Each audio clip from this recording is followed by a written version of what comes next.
सुताय गणनाथ नमो नमस्ते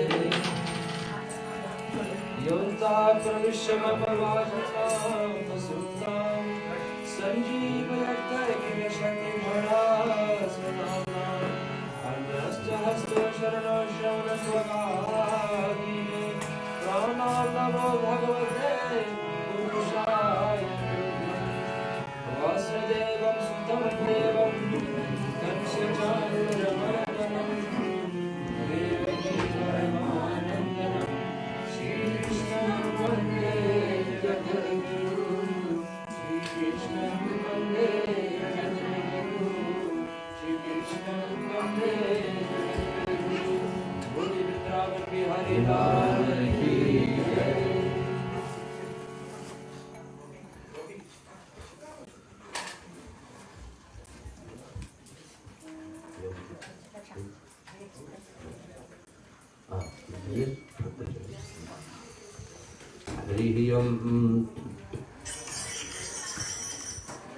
या देवी सर्वभूतेषु बुद्धिरूपेण संस्थिता नमस्तस्यै नमस्तस्यै नमस्तस्यै नमो नमः। या आदो देवकी देवगर्भजननं गोपीग्रहवेदनं मायाभूतनं जीवतापहरणं गोवर्धनधारणं कान्तादेवनं कुर्वाद्यरणं कुंती सतपालनम यदित श्री भागवत पुराण कथित श्री कृष्ण लीला अमृतम ग्रंथ पूजनम चाहम करीषे।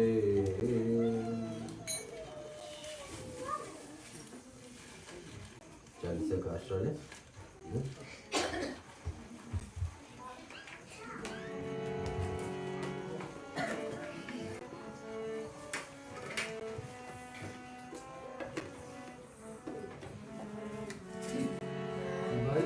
शोभित कर मधुर नील जल जगन श्याम अरुण अधर जन बिंब कर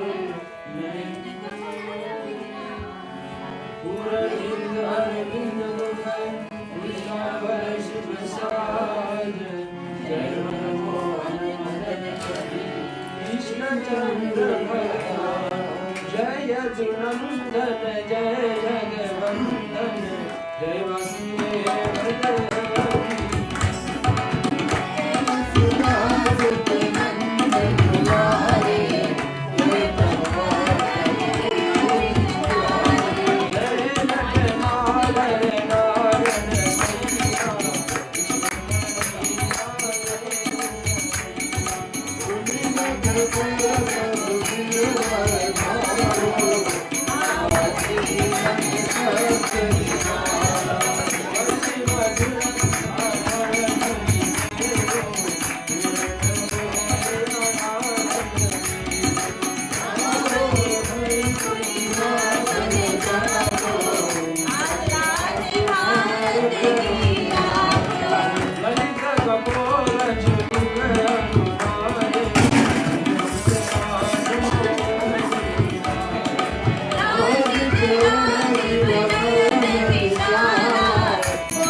महाशिवरात्रि श्रीमद् भागवतम का, और इसके बीच में भगवान श्री कृष्ण का चर्चा जहाँ से कल थोड़े थे उसको आगे उठा रहे। कल के प्रसंग में सुने थे कि अक्रूर, जिसको भगवान कृष्ण काका बोलते हैं, वो उनको उपाय दिया, कंस उपाय दिए कि अगर आप नहीं चाहते हैं बलराम और कृष्ण को लाने के लिए गोकुल से, तो देवकी और वासुदेव को हम वध करेंगे। इससे पहले नारद मुनि आकर के कंस को बता चुके कि आप क्या सोचते कि आप अमर हो गए, आपको मारने वाला जो वासुदेव और देवकी का ही पुत्र है, और जाकर के वहाँ आजकल में नंद बाबा के यहाँ रहते हैं, वही आपका बिल्कुल वही तुम्हारे महाकाल। नारद को खूब अच्छा ही कला है कि आग भी लगाते हैं और बुझाने भी जानते हैं, कैसे आग लगाना है और कैसे बुझा भी देना है। नारद जी ऐसे आग तो लगाए, बात ऐसे छेड़ दिए, लेकिन फिर बताया उपाय भी है क्या। कंस ने सोचा अभी हमारे साथ छल हुआ, वासुदेव देवकी ने ऐसे किए, तो उपाय भी बता दिए कि हम जाए अभी इनको वध करें। अरे भी क्यों व्यर्थ पाप और लाते हैं, स्त्री का हत्या कितना बड़ा दोष लगेगा आपको। सगी अब तुम्हारे बहन है, उनको भी हत्या करना है, दोष कौन। अब काल तो तुम्हारा कृष्ण है, बहन के ऊपर क्यों जा रहे हैं। फिर नारद जी उस बात को अग्नि भी जलाए, फिर बुझा भी दिए। फिर नारद जी उठ करके चले जाते हैं नंद बाबा के, कृष्ण से अकेले मिलते हैं। देखिए तुम्हारे काम मैंने कर दिया, अब तुम्हारा निमंत्रण आएगा वहां जाने के लिए। अब वो रासलीला में देखना चाहता हूँ, तो आप जाकर के मथुरा में वापस करने वाले हैं। इधर उधर भी जाकर बात, इधर का बात उधर, उधर से इधर आ गई। अब नारद मुनि इधर तैयारी रखे कि कब भगवान आएंगे, कब ये लीला मथुरा में पहुंचेगी और वहाँ कैसे संपन्न होगी। इस बातें को सोच करके नारद मुनि उस बात पे प्रसन्न है। इधर अक्रूर को जो पता लगा कि इनको ही जाना है, कंस ने बता दी कि देखिए आपको ही जा करके, कृष्ण को चाहिए कोई विश्वासी व्यक्ति कि विश्वास में आए। हनुमान जी को ही भेजते हैं सुग्रीव राम और लक्ष्मण को लाने के लिए, विश्वासी व्यक्ति की ज्ञान का व्यक्ति ये बात करके मेरा काम कर सकता है। राम लक्ष्मण को लाने के लिए हनुमान जी को ही भेजागा। ऐसे ही अक्रूर को कंस सुनते हैं कि आप ही जाओ और दोनों भाइयों को ले आने में सामर्थ्य हो गए। उधर माँ यशोदा सोचती है कि 1-2 दिन के लिए लोग जा रहे हैं, और इस बात पे 1-2 जोड़े कपड़े ही इनको भरते हैं और 1-2 दिन का ही भोजन भर के भेजते हैं। नंद बाबा कहते कि अब घबराइए मत, आपसे पहले कभी लाला दूर नहीं हुआ ना, इसी कारण से आप कहते हैं। लेकिन मैं आपको आश्वासन दिलाता हूँ कि आप यहाँ पहुँचेंगे। जब पहुँचेंगे और मैं 1-2 दिन में सचमुच में इनको कंस से भी मिलवा करके जो भी उनका इच्छा है मिलने के कारण वापस ले आऊंगा। इस बात को तय हो जाती। इधर आते हैं, कल आप सुन चुके हैं कि युद्ध जब छिड़ता है और जब नंद बाबा भी वहां थे और देखने लगते युद्ध बड़ा शोक से चल रहा है, लेकिन कभी काल लगता था कि कृष्ण थोड़ा चुप रहे, तो हनुमान जी को सुमिरन किए कि हनुमान जी, हम आपसे बचपन से आपको याद है, हमारे बीच में आपका ऐसा नाता है, आप कृपा करना, कृष्ण को हमारे बचाए रखना। कन्हैया है, बालक है, और वो कहाँ कंस है, कहाँ जानूर है, ये बड़ी बड़ी योद्धा है और हमारे 2 धन्य बालक इनसे युद्ध कर रहे हैं। थोड़ी देर में कृष्ण भगवान को लगा कि नंद बाबा थोड़ा घबरा रहे हैं, तो अपने आप में उसको जोश आ गया। नंद बाबा को फिर विश्वास चढ़ गया, देखो हनुमान जी में प्रवेश कर चुके, हनुमान जी ये काम करा रहे हैं कृष्ण से। हनुमान जी ही कृष्ण की तरफ से जोर कराए, तो थोड़ी ही समय लगा। जैसे जैसे युद्ध को मांग किए कंस, वैसे वैसे भगवान श्री कृष्ण किए और उनका अंत हुआ। सभी को कल हम लोग सुनाएंगे। उधर इधर जब जाकर के ये सब बात तय हो जाती है, दूसरे दिन मैंने तीसरा दिन निकल गया। नंद बाबा को वापस गांव जाना है। नंद बाबा को कहा जाता है कि आप तैयारी करिए, अपने सब सामान बटोर लीजिए और आगे जाकर बगीचा में इंतजार करिए, कृष्ण और बलराम आने वाले हैं। कृष्ण बलराम स्वयं नहीं पहुंचते हैं, लेकिन गर्ग आचार्य, भगवान श्री कृष्ण का गोत्र है गर्ग, तो वो उसको भेजते हैं गर्ग आचार्य को। पहले के जमानों में जिसके पास गोत्र नहीं पता था तो चाहे कश्यप गोत्र बोलते थे अथवा उनका गुरु का गोत्र ले लेते थे। तो गर्ग आचार्य को भेजा जाता जाकर के नंद बाबा को समझाकर। क्या बात, नंद बाबा को आकर गर्गाचार्य कर दी, देखिए बात असली ये है, कृष्ण और बलराम तुम्हारे बेटे नहीं है, ये है तो देवकी और वासुदेव का ही।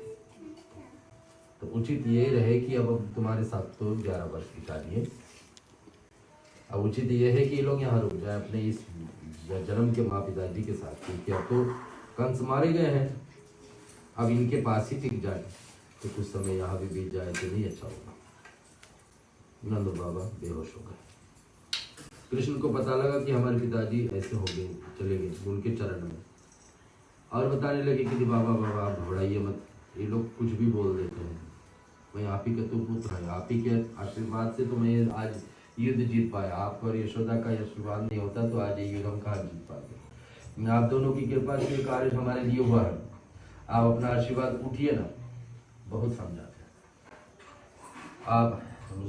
कृष्ण भगवान कहते हैं कि लोगों को हाथ आप रोक सकते हो लेकिन मुंह नहीं रोक सकते।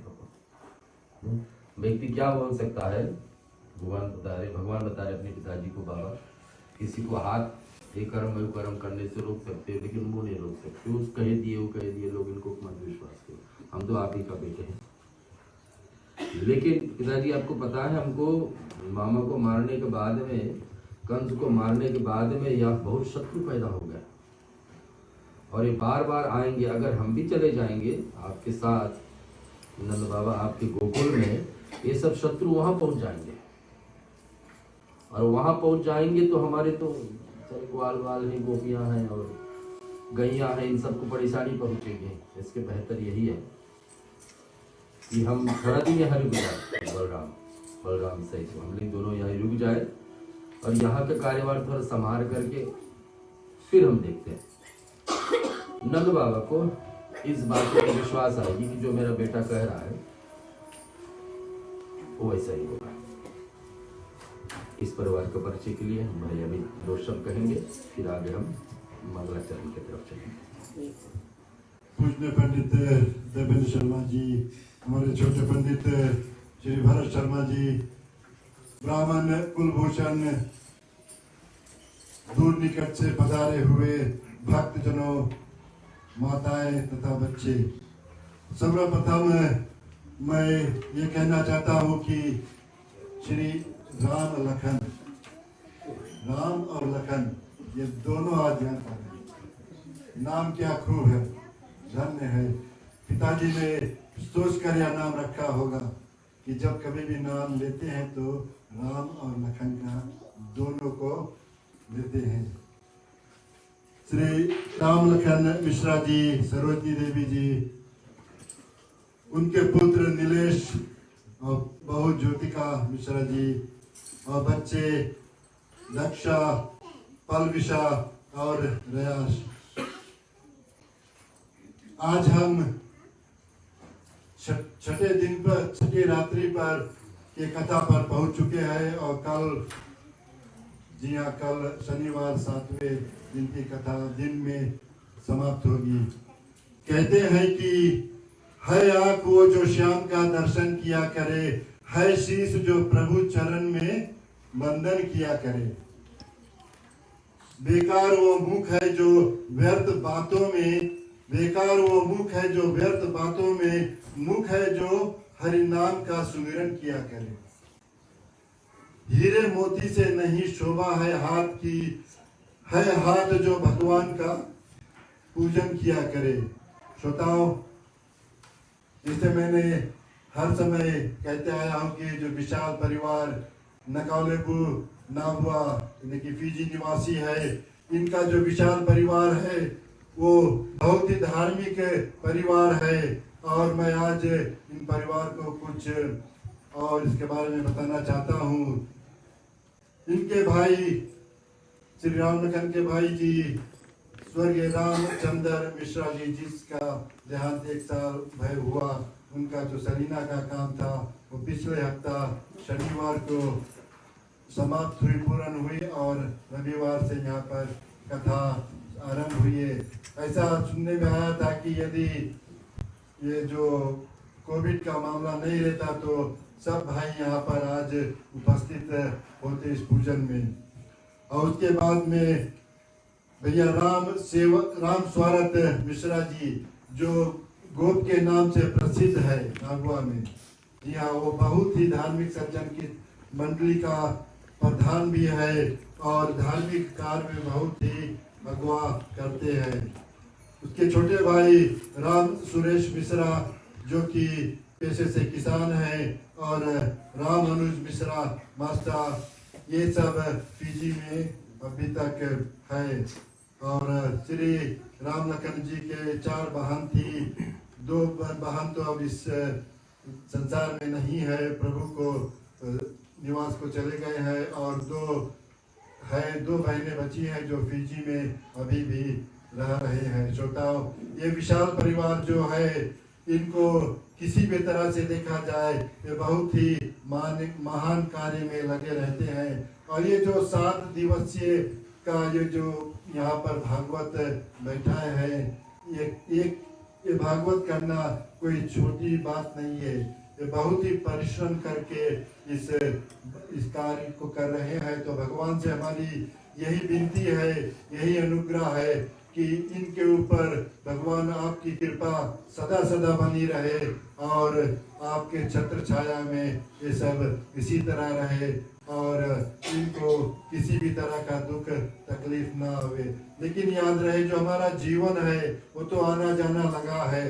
जीवन और मृत्यु हमारा साथी है। हम आए हैं तो अवश्य हम जाएंगे, इससे हमें कोई नहीं रोक सकता है। लेकिन जब तक हो सके हम प्रभु का नाम स्मरण करें और अपने जीवन को सफल बनाए।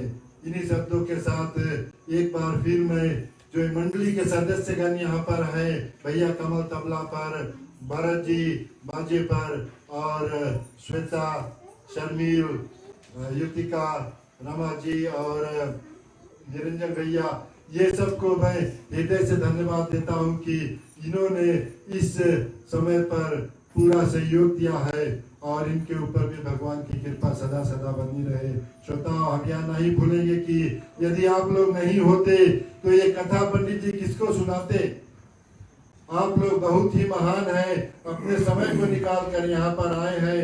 आप लोगों को भी हृदय से हम घर वालों की तरफ से हजारों बार धन्यवाद देते हैं। आप लोग धन्यवाद के पात्र हैं। तो इन शब्दों के साथ चले हम पंडित जी से आग्रह करें।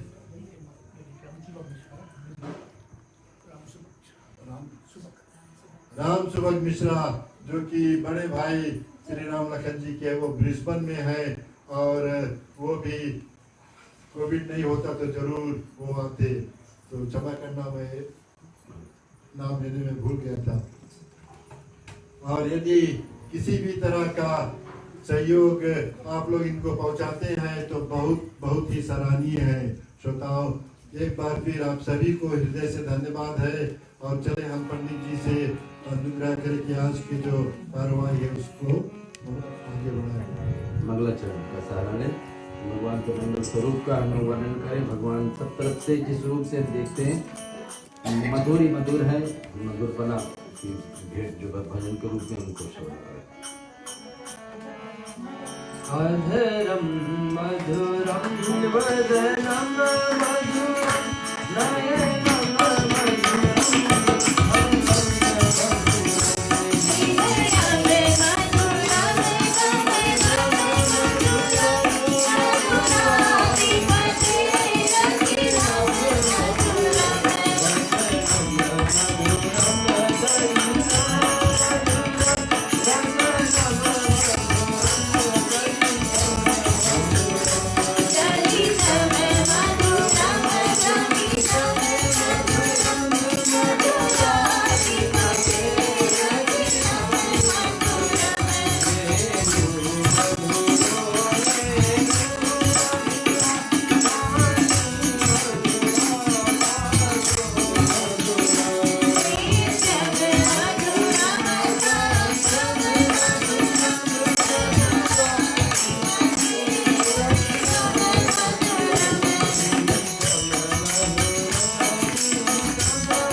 रामचंद्र भगवान की।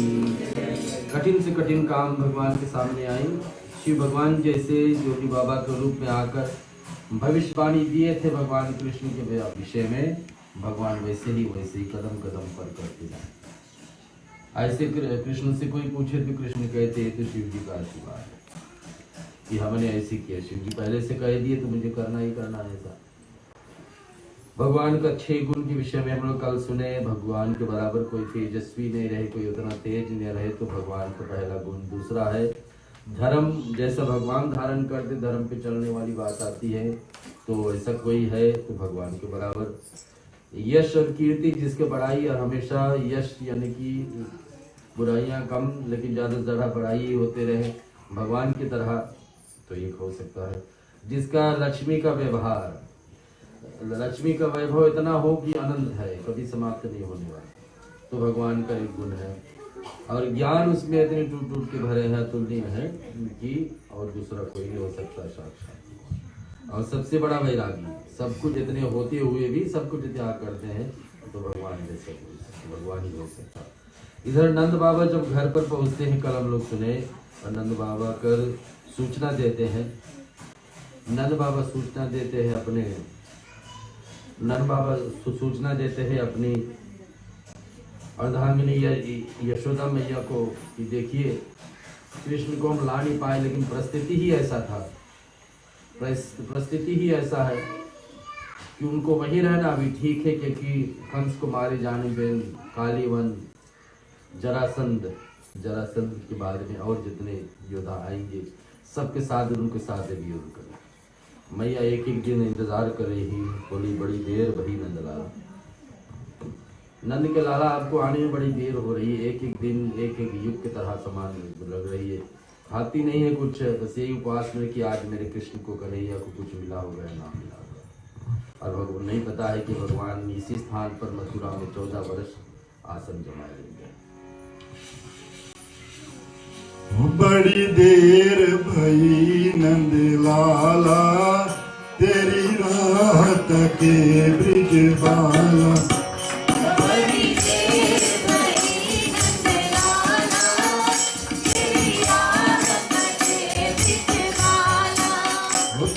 देर भई नंदलाला, तेरी रात के दिलवाला।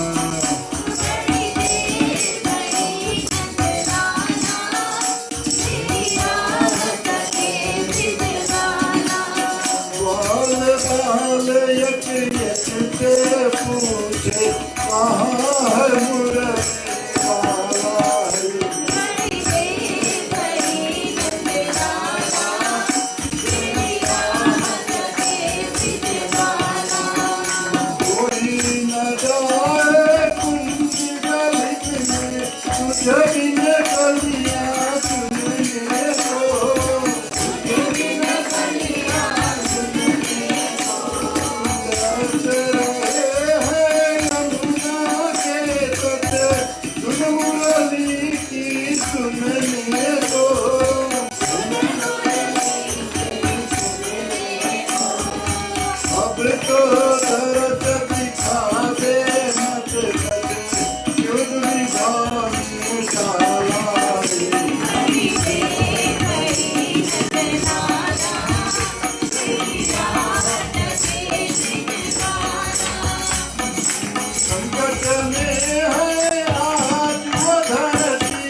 Hare राहपति दिखाया।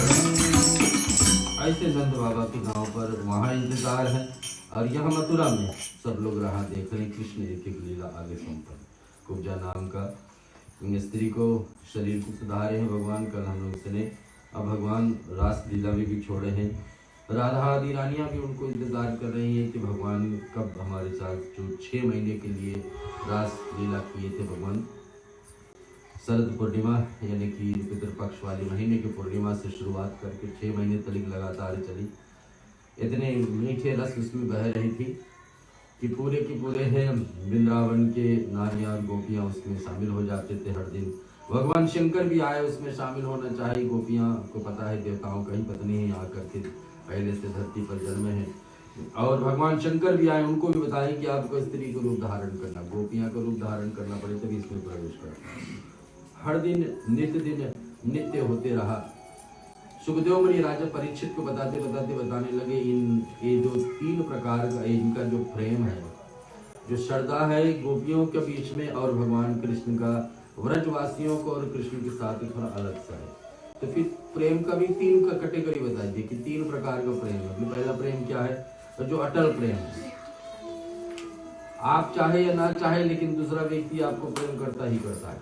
आप चाहे उससे शत्रु भाव रखो फिर भी आपसे वो प्रेम करते हैं। जैसे माँ पिताजी अपने बच्चे से कभी रूठेंगे, बात समझाने आकर के फिर उनसे प्रेम तो रखेंगे। तो अटल प्रेम है जो कभी टूटेगा।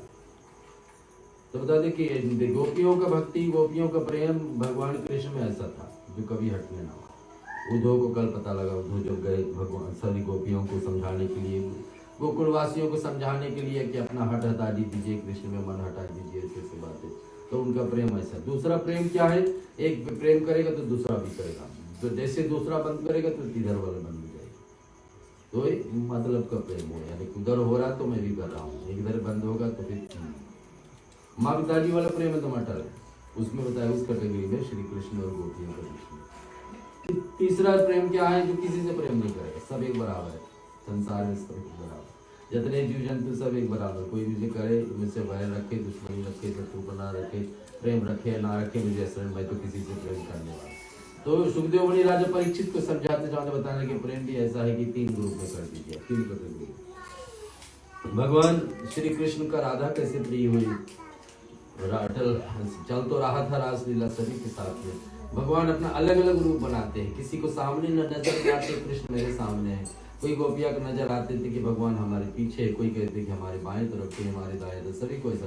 कभी काल भगवान कृष्ण लुप्त हो जाते, सभी को भ्रम तोड़ने के लिए मैं किसी के एक विशेष प्रिय नहीं, सबकी एक बराबर हूँ। लेकिन राधा कैसे प्रिय हो गई? एक बार भगवान ऐसे नाटक किए कि भगवान को बहुत ज्यादा बुखार हो गया, भगवान उठने वाले नहीं है।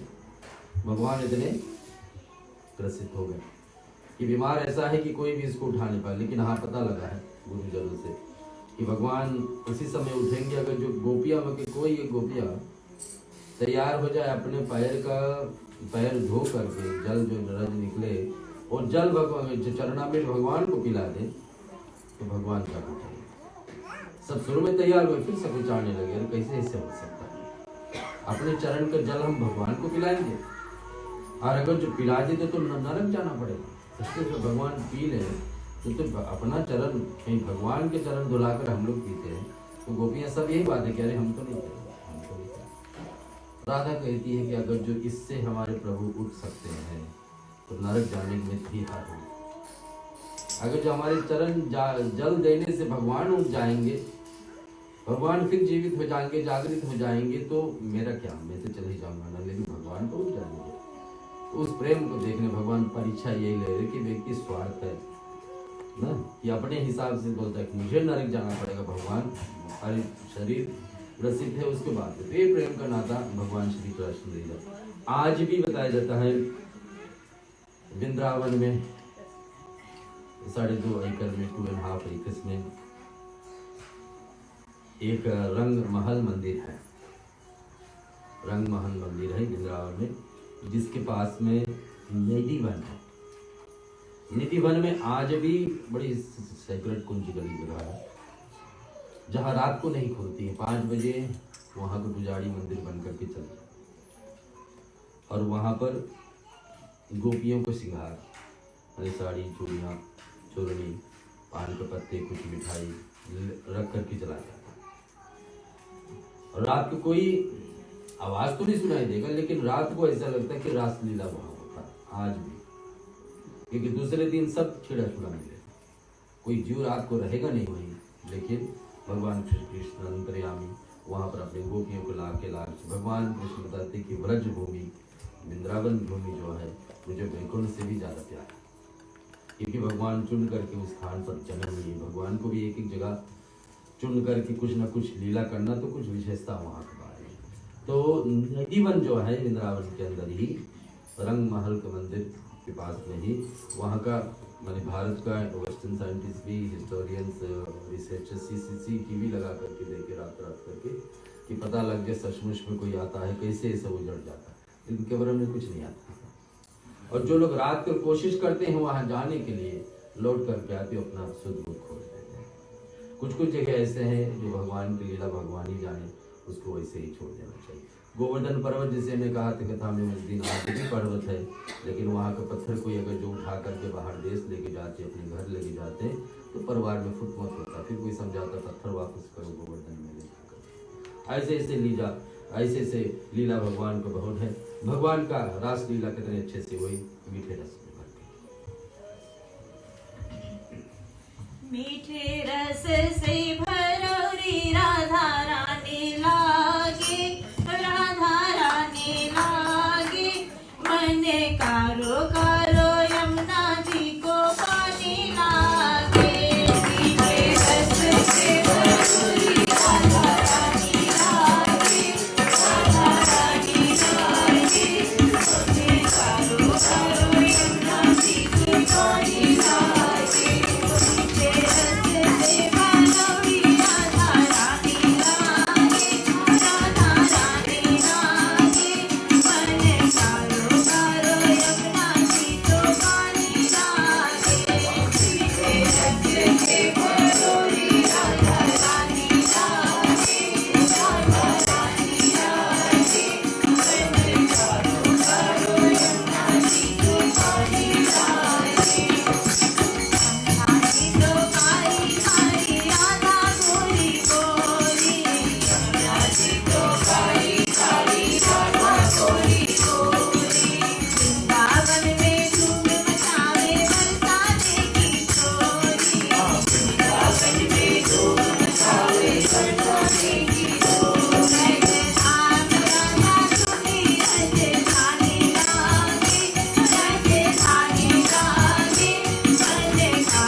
ऐसे यमुना नदी आज भी बह रही है, यमुना नदी आज भी बह रही है, और भगवान श्री कृष्ण का वृंदावन के बीच में गंगा नदी के साथ में लीला की श्री राम, और यमुना की बारी है तो भगवान राम का अच्छा। और ऐसे कथा हम आगे बढ़ाते हैं।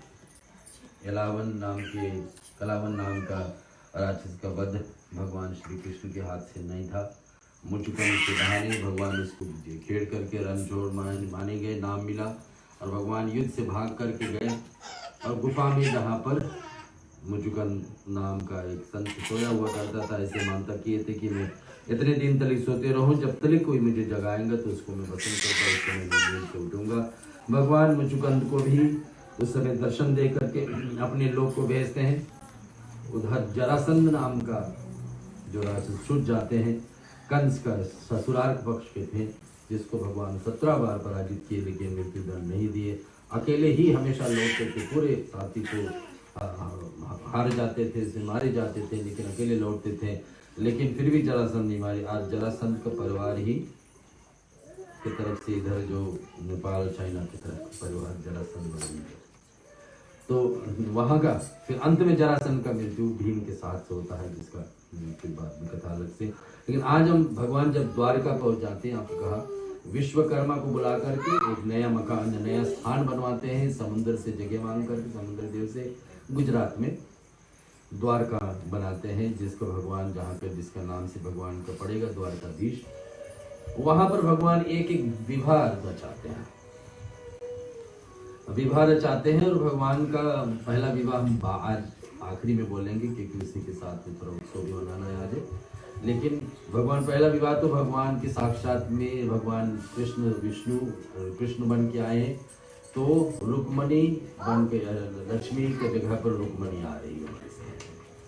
लेकिन एक एक और विवाह के विषय में चर्चा करके एक दशकंद हम चल रहे हैं, 10वां स्कंद श्रीमद् भागवत में 12 स्कंद के हैं, कल आखिरी इसके होना है। इसके अंतर्गत जो 56 अध्याय है, सुखदेव जी कृष्ण जी के अन्य विवाह के विषय में चर्चा किए। द्वारका में श्री कृष्ण के राज करते सत्रजीत नाम का एक यादव रहता था, वो सूर्य नारायण की बड़ा उपासना की सत्रजीत, और सूर्य नारायण उसको पसंद हो गए तो उसको एक सिमंता मणि नाम के वस्तु दिए, जिसके अमूल्य कीमत था कि वो जिस किसी के पास होता था वो उसका वहाँ पर झूला यानी अकाल कभी नहीं पड़ता था, सूखा नहीं होता था, कोई गरीब नहीं रहता था, न तो गाँव भी कभी दुखी नहीं रहते। सूर्य नारायण का वरदान था कि सिमंता मणि जो है इसका 8 बार यानी कि 240 ग्राम सोना हर दिन देता था। इतना बड़ा संपत्ति तो और दौलत होना आपके पास, किसी के पास भी होना आवश्यक है या नाशक है, की बात अलग है। तो ये कृष्ण भगवान उसको पता लगे कि सत्रजीत के पास इतने सोना हर दिन मिलता है, सूर्य नारायण के बस प्रणाम, उनकी पूजा और प्राप्त हो जाता है। सत्रजीत से जाकर भगवान कृष्ण मिले कि क्यों ना ये राजधानी में दिया जाए, राजधानी पर यानी कि सरकार को दे दो, ताकि सरकार इसके हिसाब से पूरे समाज का भलाई कर सके। सत्रजीत को लगा कि कृष्ण को लालच हो गया, कृष्ण को लालच हो गया, मेरे सोने को देखने सूर्य नारायण का आशीर्वाद जो मैंने तपस्या किया मेरे पास मेरे भाग है, तो कृष्ण क्यों मुझसे आकर समझा रहा कि वहां दे दो, यहाँ लगता है इनको इच्छा था मान लेने। तो व्यक्तिगत के लिए गए तो उसे ना तो हम उसको देंगे ना किसी को। सत्रजीत बता रही श्री कृष्ण को जानेंगे और बताए कि ऐसा कर लो, तो बताते नहीं मुझे नहीं देना है। प्रसन्न उसे पाकर वह बहुत खुश हुआ और समंत मणि अपने है भाई को दे देते हैं। ये देखिए कुछ समय बाद सत्रजीत ने उस मणि को अपने छोटे भाई प्रसेन को दे देते उपहार कि मेरे पास इतने सारे तो हो गए, अब आपका भी। और समंतक मणि के को अपने गले में हार अटका कर यानी कि पेंट बता के तरह पहनने लगे। एक दिन जब प्रसेन वन में शिकार करने के लिए गए तो 10 दिन तक लौटे नहीं। 10वें दिन तक मृतक शरीर मिला, लेकिन समंतक मणि गायब हो गया। तो सत्रजीत का भाई प्रसेन को मिला समंतक, और वो अपने ही गले में लटका करके शिकार खेलने के वन में 10 दिन निकल गए, नहीं वापस आए, लेकिन उनका शरीर मिला, लेकिन समंतक मणि नहीं मिला। द्वारिका में हलचल मच गया। सत्रजीत ने मन गढ़ाओ अखवा बड़कबाद बुधाजी श्री कृष्ण के ही हाथ से गया गायब हुआ। देखो जब भगवान के ऊपर भी झूठा अपराध लगा, कृष्ण ने मणि चुराया, ऐसा बात सत्रजीत ने सारे तरफ फैला दी। बोले इस बात को बुला दो कि ये सच है या नहीं है। अगर आपके ऊपर ऐसे झूठ आरोप लगे, देखिए कृष्ण जी ने क्या किया, अपने निकट के साथियों के साथ श्री कृष्ण ने समांतर मणि को खोज में निकल पड़े। कृष्ण भगवान के नाम पर जब एक कलंक लग गई कि इन्हीं ने चुराए हैं समुद्र, भगवान कृष्ण ने संकल्प लिया कि आज के बाद में मैं द्वारिका से कुछ ग्रहण नहीं करूंगा, जल नहीं पिएंगे, भोजन नहीं करेंगे, कुछ भी ग्रहण नहीं करेंगे जब तक मेरे नाम को यहाँ फिर शुद्धता नहीं आ जाए। और खाना पीना सब छोड़ दिया। सब लोग कह रहे थे कोई सहायता करो। भगवान कृष्ण ऐसा अवस्था में श्री कृष्ण जी ने गए वन में, वहां पहुंचे जहां पर प्रसेन को मृत्यु हुआ था, उनका भाई सत्यजीत का। कृष्ण जी ने शेर के पैरों के निशान ऊपर पहचान लिए कि एक शेर यहाँ था, पहचान लिया और उसके पीछे पीछे चले गए। कुछ दूर बाद गए तो एक मृतक शेर का शरीर में एक शेर भी मरा हुआ पड़ा, आगे कहाँ जाए। उससे आगे भालू के पैर मिले, जिन मिले तो उनको भी पीछे पीछे गए और एक गुफा में यानी कंदरा में अंदर को श्री कृष्ण को ले गए। शेर छूटे, पहले प्रसेन छूटे, शेर छूटे, भालू छूटे। उस गुफा में जब गए श्री कृष्ण तो एक कन्या का समंतक मणि से खेल रहे। गुफा के अंदर कन्या वही समंतक मणि जो सत्यजीत का था उससे खेल रही। जैसे ये कन्या ने एक जमवंती अनजान को देखे को जोर जोर से रोने लगी। कृष्ण भगवान समझ गए यही समंतक मणि है। कन्या का रुदन सुनकर के बहुत विशाल भालू दौड़ा आया और कृष्ण के साथ युद्ध करना आरंभ कर दिया। ये कोई दूसरा भालू नहीं, रामावतारी से जामवंती है। श्री कृष्ण ने मनाई की लेकिन वह भालू नहीं माना तो कृष्ण के ऊपर प्रहार किया। कितने दिन तक युद्ध चला? 27 दिन। क्यों? क्योंकि मैंने पहले दिनों में कहा था रामावतारी से जामवंत ने मांग किए थे कि भगवान मेरी इच्छा तो यही रहेगी वन में आपके अवतार में, मेरी इच्छा इतना ही रह गई थी कि आपके साथ युद्ध करें, लेकिन युद्ध नहीं हो पाई। तो 27 दिन तक राम और रावण के बीच में भी युद्ध हुआ था। जितने दिन जामवंत देखे थे इस दोनों का युद्ध बीच में चल रहा था, रावण और राम के बीच में। तो वही बदला 27 दिन तक यहाँ पर भगवान श्री कृष्ण और जामवंत के साथ में। जामवंत को एक बार याद आ गई कि आप बहुत भगवान राम बताए थे कि आप युद्ध करोगे तो दूसरे अवतार लेकर मैं आऊंगा।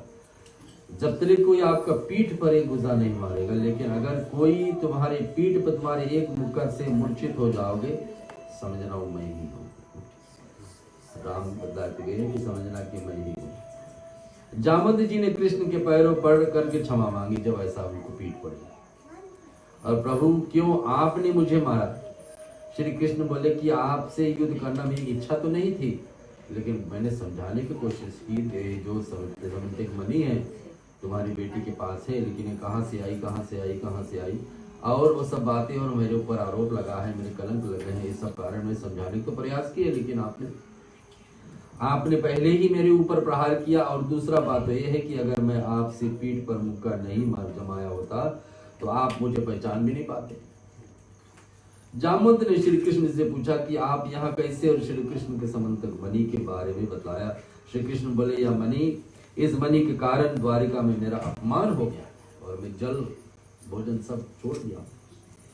और चोरी का अभियोग से ऐसा है। जामवंत जी ने कहा कि उस मणि को श्री कृष्ण को दे दिया। मणि देकर श्री कृष्ण ने कहा कि देखो मेरी एक इच्छा है, मैं तो अब मेरा जो इच्छा रामावतारी से छुट्टी थी वो पूरा हो गई। आपके साथ युद्ध करने की इच्छा थी तो पूरा हो गई, लेकिन मैंने एक बेटी पाली है। जामवंत तो ब्रह्मचारी जन्म से ब्रह्मचारी, लेकिन एक बेटी को पाले थे जिसका नाम अपने नाम से दिए थे जामवंती। मैं आज उपहार में आपको अपनी बेटी सौंप रहा हूँ जामवंती, और यह जामवंती है और ये आपका दासी रहेगी। मैं चाहता हूँ कि आप इसके साथ ब्याह कर ले। श्री कृष्ण भगवान जामवंत की इनका इच्छा अवश्य पूरा करेंगे और यही जामवंती ही भगवान श्री कृष्ण का एक पत्नी बनती है। 16,108 रानियों में से एक पत्नी जामवंती। बोलो जामवंती कृष्ण भगवान की। श्री राधे गोविंदा मन भजले हरि का प्यारा नाम दे। श्री राधे गोविंदा मन भजले हरि का प्यारा नाम है।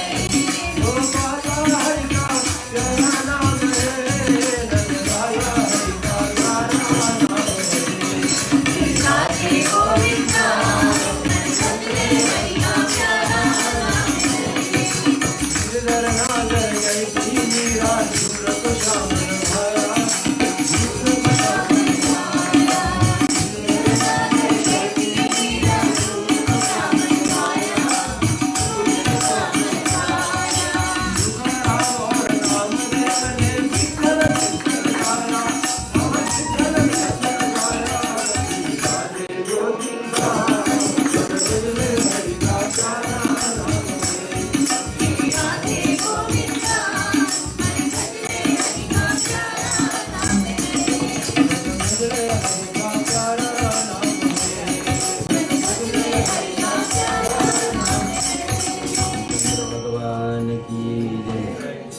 विवाह भगवान श्री कृष्ण का हुई रुक्मणी के साथ और दूसरा विवाह हो रही जामवंती के साथ।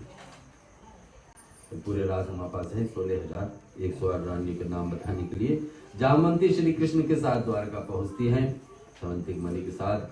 कृष्ण ने सभा में बुलाकर पूरे द्वारिका के सभा सब निर्णय बताया कि सत्यजीत की झूठी अफवाह से ये सामने प्रकट हो गई। सत्यजीत ने कहा था कृष्ण को करके ले गए हैं, तो ये सामने आ गई कि समंतक मणि कहा।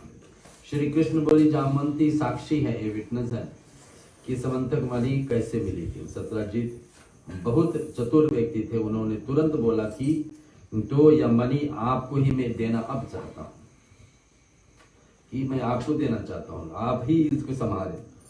प्रयोग किए और हमें तो इस द्वारका में रहना ही है। श्री कृष्ण के विरोध से वैर भाव अच्छी नहीं है, सत्यजीत ने कर दिया।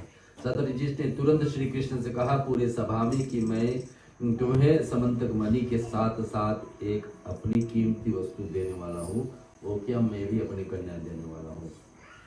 मेरी पुत्री अति सुंदरी है, मेरी कुल और मुकुटमणि है, मेरी कुल को बढ़ाने वाली है और सत्यभामा इनका नाम। सत्यजीत को पुत्री सत्यभामा। इससे पहले ही श्री कृष्ण जी कुछ बोले कि उड़ी सभा में उनके बड़े भाई बलराम भी थे। आंख मिलाकर बड़े भैया कैसे करें, दो विवाह तो हो गई है, तीसरा भी आ रहा होगा। भगवान बता बलराम को आंख देख, बलराम ने आंख मिलाकर बताया हाँ ठीक कर दी।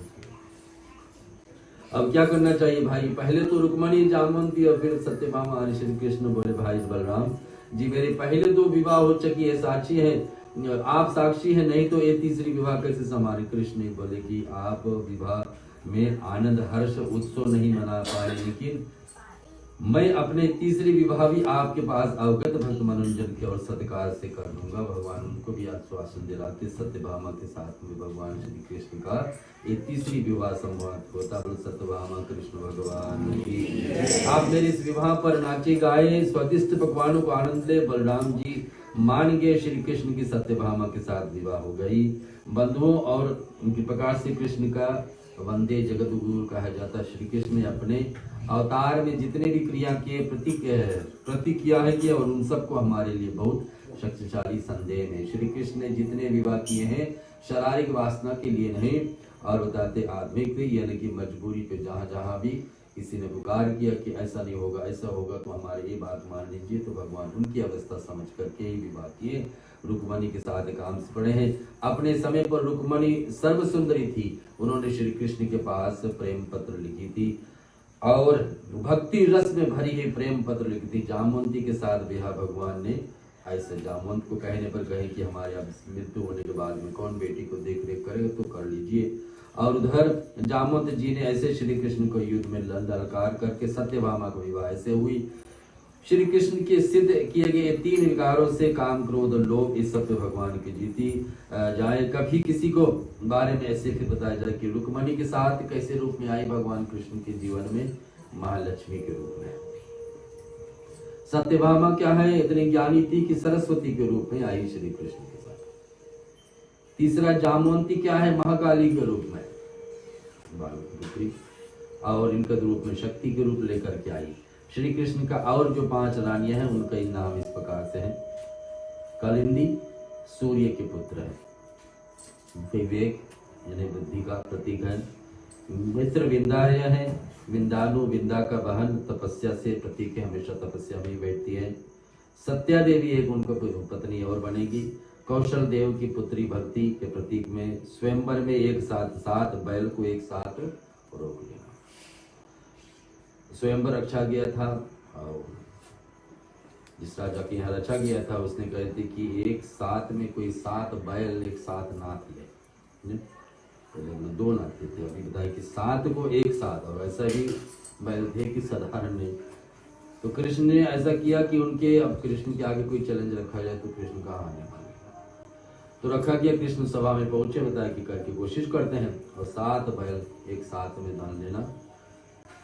श्रीमद् भागवत कहती है 7 बैल को भी नादना हमारे जीवन में 4 प्रकार का दुख तकलीफ है, ये रूप में ही बैल है, ऐसे समझिए। पहला क्या है कि शुद्धता यानी कि शुद्धता यानी कि भूख। एक तकलीफ हम लोग के जीवन में क्या है कि भूख हमेशा लगेगी, समझ। दूसरा है तृषा, तो तृषा का मतलब प्यास लगी है। तीसरा है निंदा, यानी कि नींद आई, निंद्रा भी। दूसरा है कि जुगाड़, यानी कि हम कोशिश करेंगे तो एक इतने छोटे मेहनत से ज्यादा लाभ होता है। पांचवा है चोरी आगे, यानी किसी न कहीं ना कहीं हम किसी से चाहेंगे ऊपर नीचे से होकर के हमको ज्यादा फायदा होगा। छठा है कि रोग, बीमारी हम लोग ये सब के सब रूप से, और बताते कि बाजते हैं कि पारस्ती का मतलब होता है कि संसारिक इच्छाएं हमारे जीवन में पूरा हो। तो ये सातों के सातों को जीतने के लिए चार पैर के समान भगवान श्री कृष्ण को एक साथ में ना दे, ताकि एक सातों एक काबू में आ जाए। कहने की भागवत यही कह रही, ये सात चीजें जो हमारे जीवन में परेशान करती हैं, सात चीजों को बांधना ये भगवान ही कर सकते हैं, हम और आप नहीं। हम लोग सुन चुके भगवान की तीन पत्नियों को, रुक्मणी, सत्यभामा, जामवंती। चौथा बनी कालिंदी, पांचवा बनी मित्रविंदा, सत्या। अब छठा पे है, सातवां पे आ रही है लक्ष्मणा। भद्रा एक है राजा शुद्ध कीर्ति के पुत्री, और जो सांख्य रूप प्रतीक में सदस्य रूप से, यानी कि मद्रा देवी हमारी इसके जीवन भगवान कृष्ण जीवन में। फिर आखिरी में आती है सबसे छोटी भगवान की रानी। ये 8 रानियों लोग भगवान कृष्ण के जीवन में। 8वां बंदी इसका नाम है लक्ष्मणा। मंद्राधिपति के पुत्री, जो योग से प्रतीक, यानी कि अपने आप को ये 8 रानियां श्री कृष्ण की बन रुक्मणी महालक्ष्मी के रूप में, सत्यभामा माँ सरस्वती, जामवंती माँ काली के रूप में, सूर्य की पुत्री कालिंदी, और इधर मित्रविंदा विंदा के बहन, और सत्यभामा कौशल देव की पुत्री, और इधर भद्रा राजा सुत कीर्ति की पुत्री, लक्ष्मणा मंद्राती के प्रतीक, आनंद के प्रतीक, सत्य के प्रतीक। श्री कृष्ण भगवान के 16,000 रानियां फिर कहां से आएगी भी सुन लीजिए। अगर में कथा आता है, पर श्री कृष्ण के प्रति प्रेम न जागे, धर्म की ओर मन न लगे, पाप कम न हो, और जो मान ले कि यही तुमने ठीक है इससे रिश्ता किया, कहता कहती पाप कर्मों को त्याग करते करते प्रभु से प्रेम लोग बढ़ते गए। लोग एक एक वस्तु भगवान के बीच में पहचानते गए और भगवान के साथ जुड़ते गए।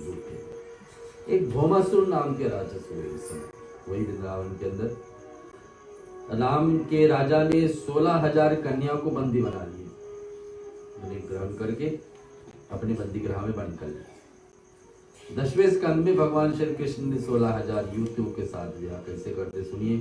ये 16,000 कन्याओं तो वेदों की ऋषियां हैं। वेदों 3 कांड में 3 लाख हैं, जैसे कि 4 जो वेद हमारे होते हैं। कर्म कांड के लिए एक वेद कहा गया है, इससे 80,000 मंत्र और ब्रह्मचारी का विषय बताया गया। उपासना कांड में 16,000 मंत्रों की गृहस्थ आश्रम पे जीवन जीना चाहिए। ज्ञान कांड में 4,000 मंत्र, जिसे की वानप्रस्थ, इसे भी जोड़ करके 16,000 हो जाते। वही शुभदोमनी राजा परीक्षित को समझाते। उस रूप से मैंने एक एक कन्या, एक एक रानियों को भगवान ब्याह किए, तो उनको क्या मजबूरी थी, भगवान ब्याह किए। और मजबूरी के बाद में फिर भगवान क्या किया, 16,000 के साथ में विवाह कैसे। वेदांत का ज्ञान विरक्त है। भगवान यहाँ पर वेद ऋषियों के द्वारा मंत्र छंद कन्या गया है। जो सुंदर भौमासुर का एक बड़ा पाप था कि हमेशा कोई ना कोई कन्या को हरण करते ही रहता था। सुंदर सुंदर रानियां, स्त्रियों को, बच्चियों को अपहरण करता था।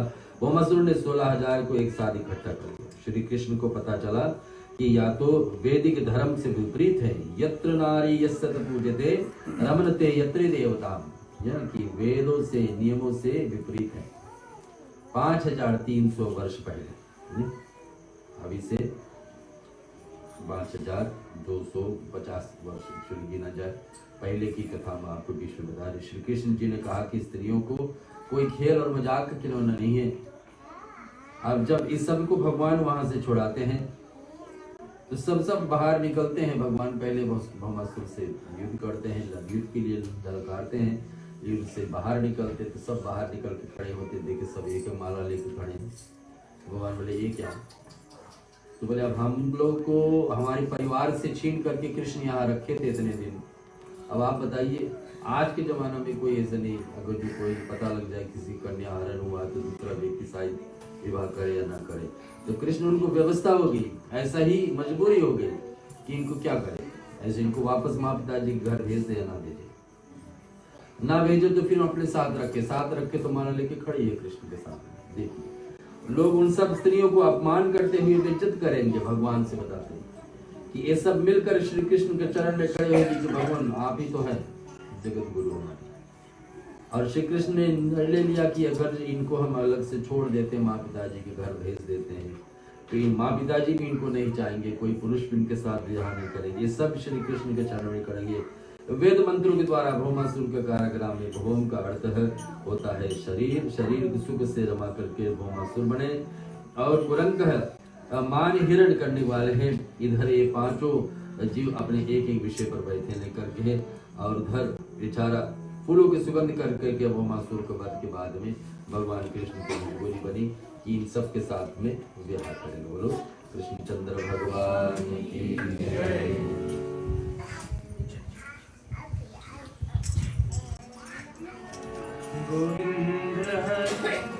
गोविंद हरि सारे जग के तारदार हरि, गोविंद हरि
भगवान का विवाह जो सबसे पहला विवाह था, माँ लक्ष्मी रुक्मणी बनकर के आई है।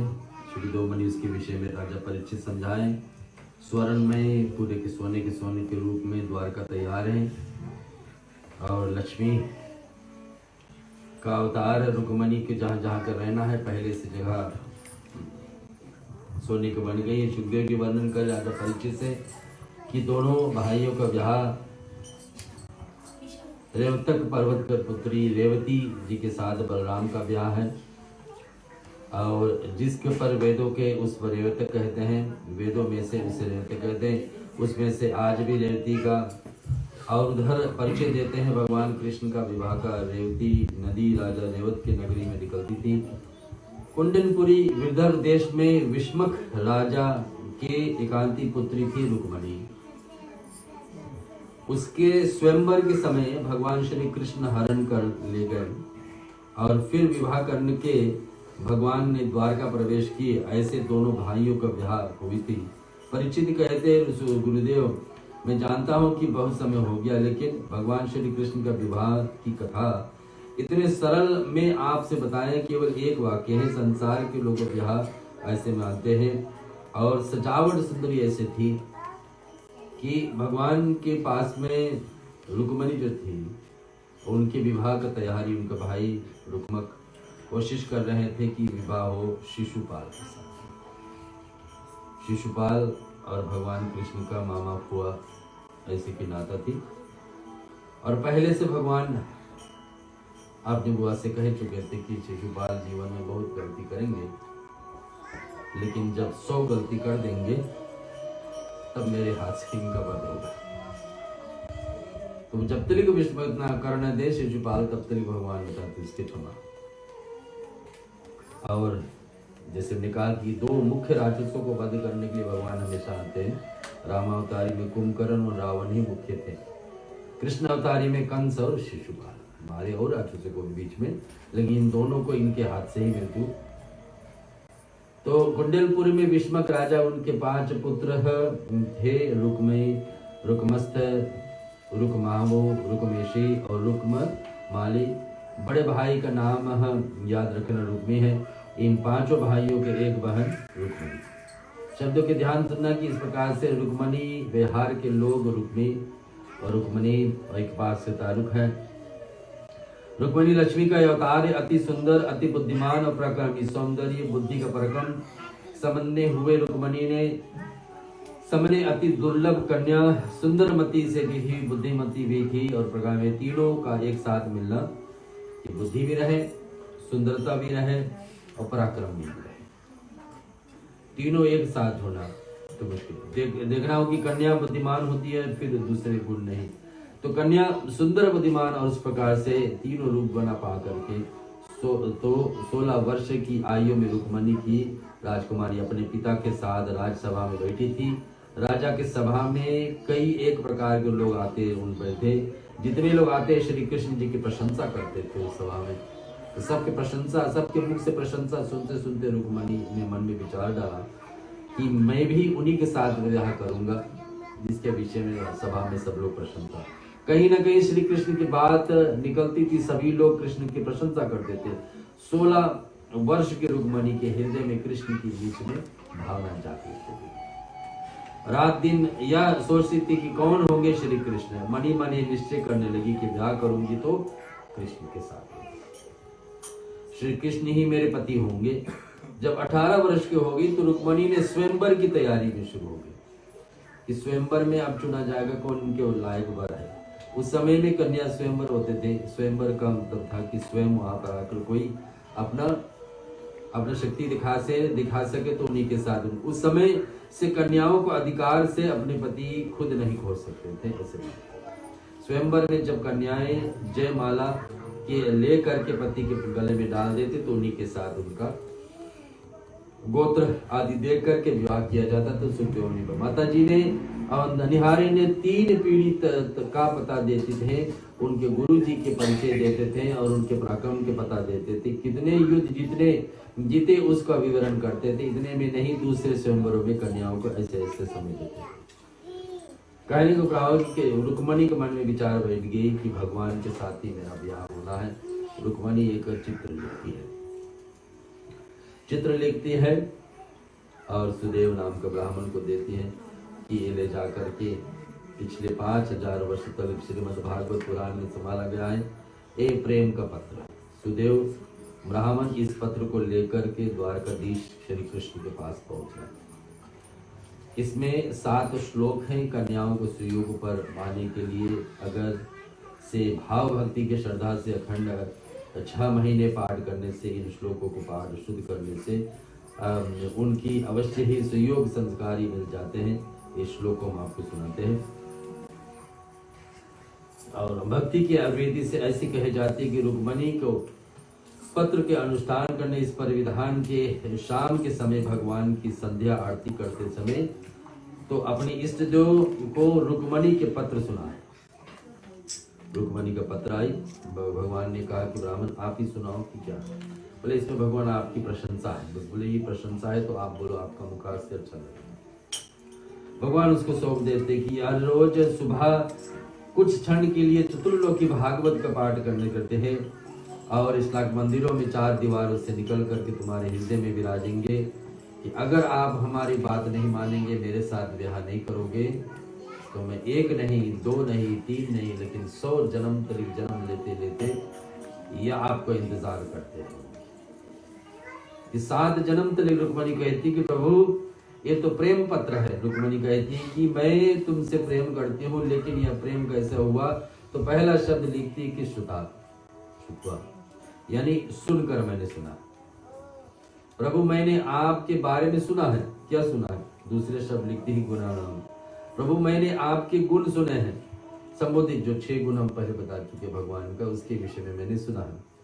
और करती है भुवन सुंदर भवन में अर्थ है श्रेष्ठ जैसे श्री कृष्ण आप संसार में सबसे श्रेष्ठ है, प्रेम का लक्षण है। ऐसे तो अपना प्रियतम विश्व में सब सुंदर लगता है और आपके बारे में मैंने जितने सुना है सो मुझे देखने की इच्छा है। तो आपके विषय में जितने भी सुने हैं उसके हिसाब से मैं आपके साथ रहना। श्लोक क्या कहती है कि श्रुत्वाम गुणानाम भुवन सुंदर चनवेताम ते निश्यतं करुणनिवेरे हर्त्वं गुम अंगतापमः निरूपं दशां दिशि माताम् अखिलरार्तिं लाभं दैयतमच्युतं विशातीतिमकं तप्रतेमेः। श्लोक दूसरा है कि तम कृतां मुकुन्दः महन्ति कुश कुलशील रूपं विज्ञाम्बरे द्रिविनमं धाम धीधारमं तुल्यं धीरां पतिकुलवतीं तां नित्यं कन्यां काले नरसिंहे नरलोके मनोरिविरामः। तीसरा श्लोक तन्मे भवान् खलु वृतां पित्रम् अंग जायाम् आत्माम् अर्षितं सह भवित्रेत्र विभो विदेहि मा वीरं भागमा अभिमर्शतं येव आराध गोम आयुम मनिग्रहं परतं भोलिम्बुजाहं। चौथा श्लोक पुष्टिं दत्त नियम वर्ते देव प्रियः वीरपः गुरु आचार्यां निर्दलम भगवान प्रवेश आराधितो यदि गताहं ग्रज प्रियतं बाणहं गुहेते मे नादममोषं सुतादयन्ते। ओम पांचवा श्लोक सोम भवनीं तवम आजिताहं देन विर्तभान गुप्त समेतं दीप्तां पतिं भ्रमपरितः निर्मध्यं जगनान्तं देन प्रसंग माराचेसेनं पितियोदं प्रियसु कलाहम। छठवा श्लोक अंतपुरानन्तरं च विनिरतं बन्धुयं त्वामुद्वयं कथम अपि प्रयान्तम् उपायं गुरे गृह्यम् अस्त्यं महति कुलदेव यात्रां यस्संवर्ह्यं नो वधूर्गिरिजाहम् उपयोगः यस्यान्ति पङ्कजरजः स्वपरं महतु। सातवां श्लोक अवञ्चते वर्णयच्छते उमापतिं यात्रं तवरीतां यमं ब्रह्मोजतं च लभेत बहुप्रसादतः जयभाम अक्रोणं कृष्णान् सुतजनां बीसयातः। कृष्ण भगवान के पत्र में लिखते हैं ऋषि रुक्मणी कल इस समय मैं जाऊंगा गिरजा मंदिर पर, पार्वती के मंदिर पर गिरजा मैया की पूजा करने के लिए। मैया पार्वती जैसे आपका वर जब जब भी आप जन्म लेते हो शिव जी को वर रूप में पाते हो, वैसे मेरा इच्छा भी है यही कृष्ण को बार बार जन्म जन्म आप ही को पाए। मुझे आपसे प्रेम है लेकिन इस मतलब का नहीं कि आप मुझे प्यार करें, लेकिन आप अगर नहीं गाओगे तो मैं समझूंगी कि मुझ में कुछ कमी है, मैं तो 100 जन्म तक आपका प्रतिज्ञा करूंगी। भगवान ने कहा कि देर मत करो, तैयारी बनाओ। और इस तैयारी के लिए हम लोग 7 दंपति हमारे बीच में आज है, जोड़ा के रूप में आए हैं। एक दूसरे को माला पहनाएंगे, 7 फेरा लेंगे और सिंदूर दान करेंगे। लेकिन उससे पहले एक दो भजन जब तक ये तैयार ना हो जाए। घर परिवार से तो 2 लोग है ही, अनिल मिश्रा और सरोजनी मिश्रा भी है हमारे बीच में, सोनी गोसाई और नीलमा गोसाई, अजय गोसाई, अशिका, रवि और मंजिका, सुजैन और लोरेन। ये 7 दंपति आगे आ जाए तब तक हम विवाह की तैयारी करेंगे। बोलो भैया। मुझे इतना बता दे कान्हा, हो तेरा रंग काला।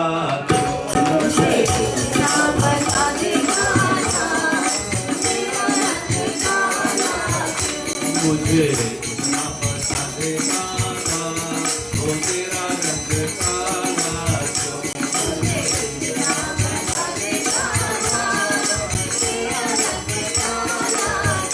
रंग काला क्यों तू निराला, रंग काला क्यों तू निराला।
कृष्णा सरोजिनी मिश्रा स्वामी गोसाई निर्मल सब कृपया आगे आ जाइए ताकि हम विवाह का कार्य शुरुआत कर सकें।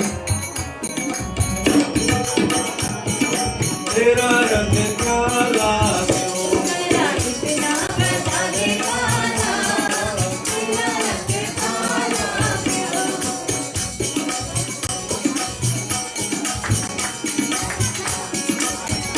मुझे इतना बता दे काला, तो तेरा रंग काला क्यों। मुझे इतना बता दे काला, तेरा रंग काला क्यों।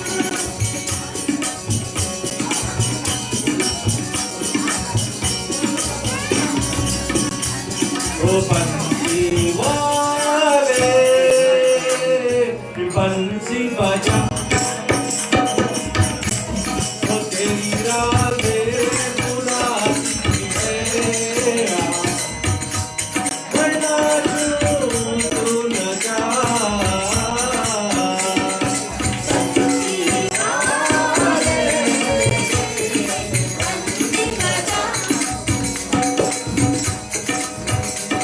ओ तेरी राधे बुलाती है, वरना तू न जा।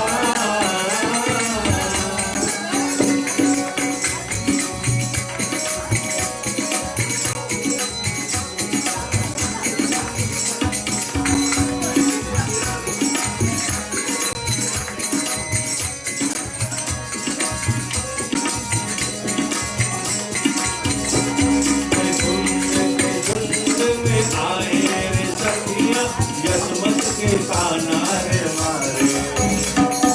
कहे रे मैया तेरो कन्हैया, राहों में हमको सताए। झुंड के झुंड आए रे सखिया, यसमत के ताना रे मारे। कहे रे मैया तेरो कन्हैया, राहों में हमको सताए। ओ मेरी मटकी फोड़े, ओ मेरी मटकी फोड़े, कहे दे दो कि सारे बंसी वाले, बंसी बजा, ओ तेरी राधे बुलाती है, मैं नाचूं तू न जा। ओ बंसी वाले, मैं नाचूं तू न जा, मैं नाचूं तू न जा।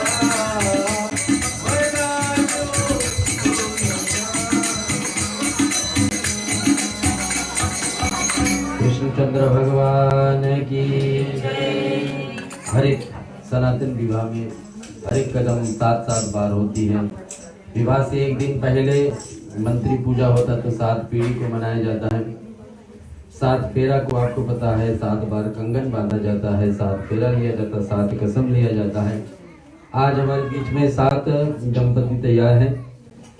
7 फेरा मिल के पहला है, आपको पता कि पहला 3 फेरा स्त्रियां यानी कन्या है आगे लेते हैं अपने कुल से निकल करके दूसरे कुल में जाने के हेतु। फिर आखिरी 4 जो फेरा है वो पुरुष लोग आगे बढ़ जाएंगे, एक दूसरे को जयमाला पहनाएंगे। पहले जयमाला एक दूसरे को पहना लेंगे मंत्रों के द्वारा और संगीत के द्वारा। एक एक फेरा पे एक एक गीत भी है। और उसके बाद में जब पूरे 7 फेरा पूरा हो जाएंगे तो भगवान के सामने सिंदूरदान दोबारा हम सुनेंगे।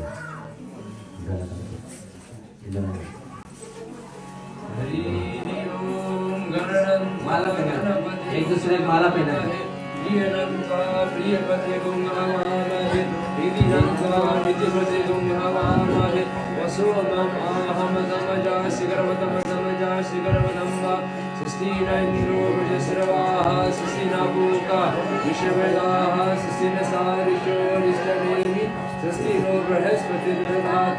बोले कृष्णचंद्र भगवान की पहली फेरा पहली धर्म लिया बाबा जब मोरे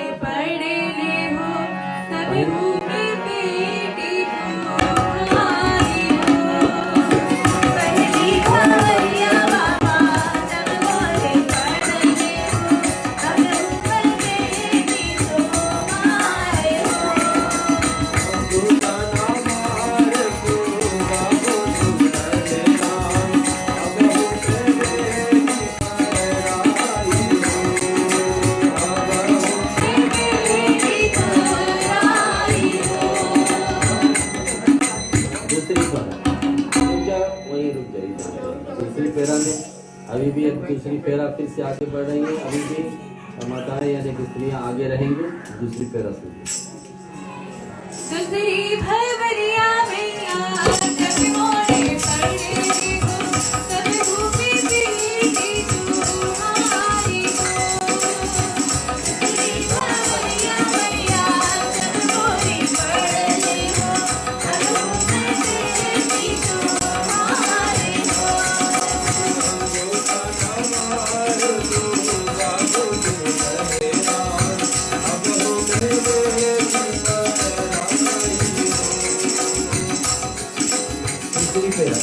तीसरी फेरा एक कन्या अपने कुल से निकलती है अपने पितरों को पूजन करके बाद में क्योंकि है कि जैसे जिस स्कूल में मैं जा रहा हूँ उस स्कूल को भी भगवान रक्षा करना जैसे जिस स्कूल में मैं हूँ। दूसरी भवरिया तारा जब मोरे पड़े हो तब भूपी पीटी तुम्हारी हो। दूसरी भवरिया मैया जब मोरे पड़े हो तब भूपी पीटी तुम्हारी हो।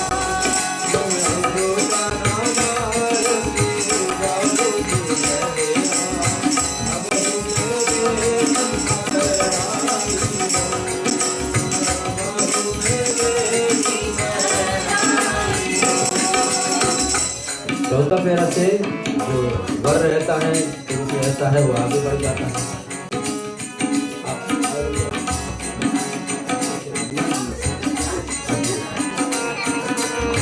अपने कुल में कन्या को लेकर के बाद में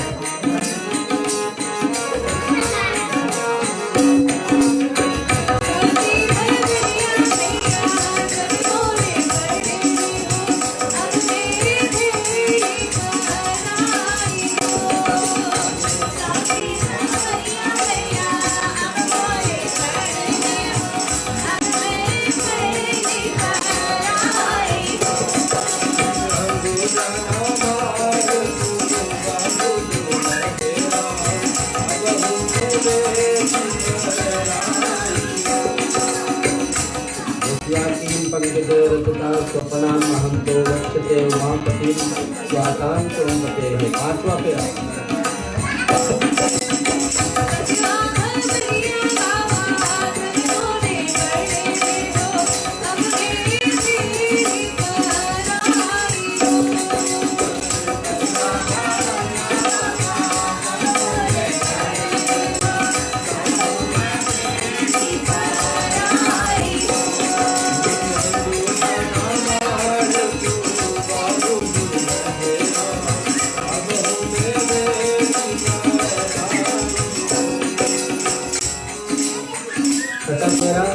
यदाम अम्बुजासम लभ्यं भवति प्रसादुका जब हम अश्वतम प्रसाद जत्यम भविष्य तत्व फेरा के साथ में एक वर अपने संकल्प लेता है कि आज के बाद में जितनी पूजा का अनुष्ठान है सब में अपने आज को शामिल करके साथ में पूजन पाठ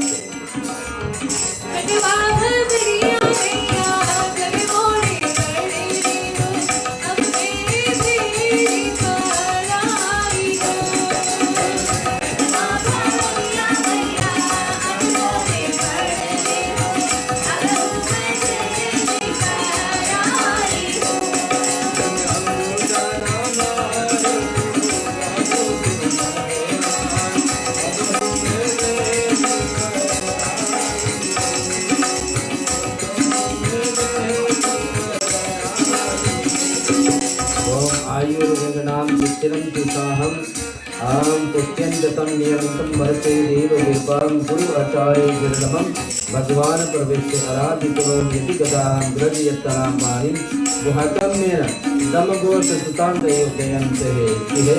सातवां फेरा में संकल्प लेके आज के बाद में जितनी कुछ भी हम अनुष्ठान पूजन पाठ रखेंगे सब आपको अपने साथ में जोड़ेंगे।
सिंदूर दान बताओ, अपने शास्त्र में सिंदूर के बारे में कितने कहा गया है।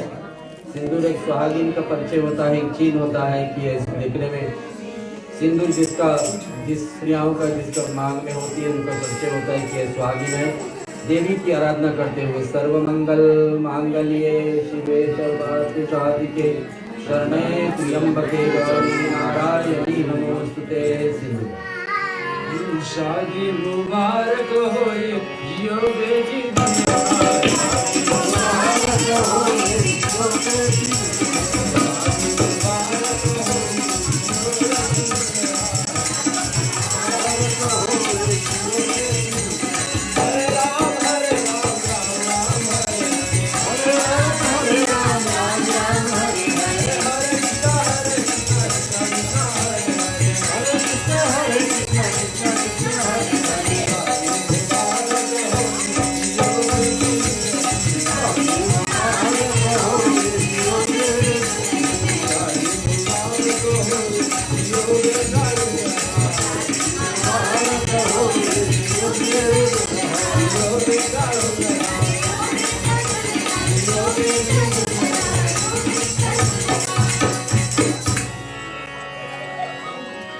सबको बधाइयाँ हो। आज भगवान कृष्ण के विवाह के साथ साथ में आप सभी को दोबारा आशीर्वाद दे दिया जाए।